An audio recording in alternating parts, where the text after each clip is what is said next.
Bonjour, Éric Olivier, chef de service environnement, procédés, développement durable pour la papetière Domtar à Windsor.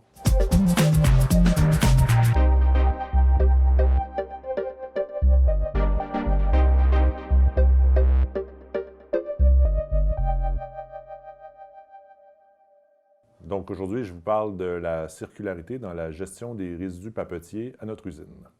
Donc une rapide mise en contexte, ça fait plus de 150 ans qu'on fait du papier à Windsor. Donc on est le dernier complexe intégré de papier fin au Canada. On produit environ 653 000 tonnes de papier annuellement. On est aussi propriétaire de nos forêts, donc 160 000 hectares plus précisément. Et on compte environ 850 employés actuellement à l'usine de Windsor. Donc, dans le cadre de nos activités industrielles, on va générer des résidus, ce qu'on appelle les résidus papetiers. L'usine en génère environ 100 000 tonnes par année. Donc, ils vont se composer de biosolides, de cendres, de lis, de résidus de chaux et autres types de résidus comme par exemple des nœuds ou des incuits. Donc, si on regarde il y a 10 ans, l'usine valorisait environ 64 de ses résidus. En 2021, l'usine a réussi à valoriser 98,5 de ses résidus, qui est la meilleure performance jusqu'à maintenant. Dans quelle filière ces résidus-là vont être valorisés? Bien, au niveau des biosolides, qui sont en fait nos boues d'épuration, environ 50 de ces biosolides-là vont être valorisés au niveau de notre chaudière à biomasse pour la production de vapeur. Et l'autre 50 va s'en aller en valorisation agricole ou forestière dans le cadre de notre programme de valorisation forestière, qui est un des éléments distinctifs de Domtar à Windsor. En effet, donc, des résidus biosolides, des cendres, des lis vont être utilisés pour faire de la fertilisation forestière qui va nous permettre d'intensifier ces activités forestières-là, donc d'augmenter la productivité de nos forêts, pour justement pouvoir limiter l'empreinte globale de l'usine et se rapprocher au niveau de notre stratégie d'approvisionnement. Donc, au niveau de notre stratégie de mise en place, en fait, ça s'inscrit à l'intérieur d'une vision plus globale de la circularité de nos activités. Donc, c'est important chez Domtar, en fait, on regarde toujours quelle est la valeur maximale qu'on peut tirer de l'arbre qu'on va récolter. Donc, cet arbre-là, il va être destiné à différentes filières, dont une sera celle des pâtes et papiers. Donc, si je reviens à la stratégie de valorisation des terres forestières, l'objectif général était d'intensifier la productivité de nos terres pour pouvoir augmenter la production et alimenter plus efficacement notre usine. Donc, il a fallu identifier et développer nos différentes opportunités. Il a fallu repenser toute l'approche forestière, s'harmoniser avec la réglementation. Quand on est le seul à faire une nouvelle activité, bien sûr, il faut aller s'inscrire ou en fait travailler à l'intérieur des règlements qui sont applicables.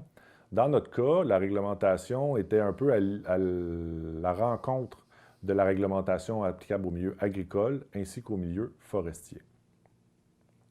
Et finalement, toute la démonstration de la valeur ajoutée pour bien sûr légitimer tout le programme de valorisation qu'on tentait de mettre en place.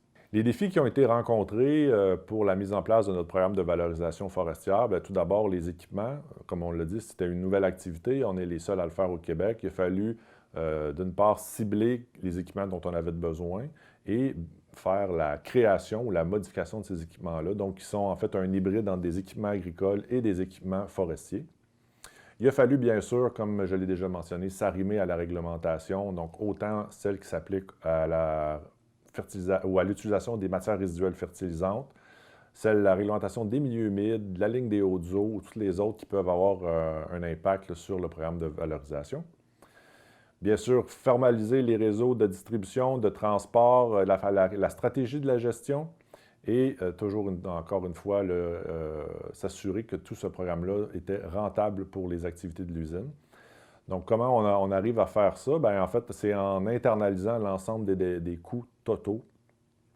On prend, par exemple, si on veut la durée de vie de notre site, de quelle façon on va être capable de le prolonger. Puis on va tenir en compte les coûts de remplacement de ce site-là, les coûts de gérer notre passif, versus, bien sûr, le coût de valoriser qui nous coûte plus cher rapidement, mais qui va nous permettre d'augmenter la productivité, qui va nous donner un gain à ce niveau-là, et bien sûr, l'image corporative qui en est augmentée et notre performance environnementale globale. Quelles sont les retombées qu'on a obtenues? Bien sûr, on est fiers de pouvoir participer à la stratégie nationale de valorisation des matières résiduelles fertilisantes. On a réussi à extensionner de façon très significative la durée de vie de notre site à résidus. Initialement, le site était designé pour durer environ une quarantaine d'années et aujourd'hui, on est toujours à la même durée de vie estimée, sinon plus, puisqu'on n'utilise à peu près plus notre site pour y mettre des résidus. On a eu un gain de productivité sylvicole important. Donc, les gains qu'on peut faire, ne serait-ce qu'en approvisionnement, vont se chiffrer à plusieurs dizaines de milliers de dollars par année. On augmente la séquestration carbone, on réduit nos émissions de CO2 et c'est la performance environnementale globale de l'usine qui en est améliorée. Quelle est la suite pour nous? En fait, la suite, l'objectif est clair, c'est de se rendre à 100 %. Comment on peut y arriver? Bien, en fait, ce qu'on veut, c'est poursuivre notre programme de valorisation et être à l'affût de toutes les opportunités de pouvoir se rapprocher toujours un peu plus de la source de ces résidus-là, donc en maximisant leur réemploi directement à l'intérieur du procédé et en trouvant des filières de valorisation qui sont encore plus proches de l'usine ou qui vont permettre de faire du transport commun, toujours dans l'idée de réduire les coûts de transport qui sont les coûts les plus importants qui peuvent mettre en péril, par exemple, la rentabilité d'un tel programme.